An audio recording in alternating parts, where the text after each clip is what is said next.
Hey guys, welcome back. We've now finished this Audi RS3. We didn't have a chance to go through the repair process through with you guys, but here's the completed result. So what we've done is replaced the guard, we've replaced the door, and we've repaired the lower section of the sill panel down the bottom. So if you guys come a little bit closer, I'll show you exactly the difference between a good repair and a bad repair over here. So this particular panel right here was replaced, and that panel was all pulled out.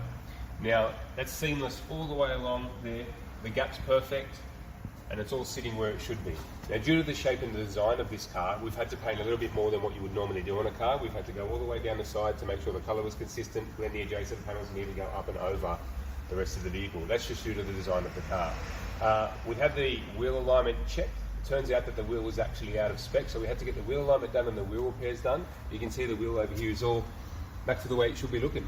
So from this point on, the owner will have to just make sure that it gets no bird poo or no foreign contaminants and stuff on the car while the paint's fully curing, because it does take, even though it comes out of here dry, it still takes another month or so for the paint to be completely dry.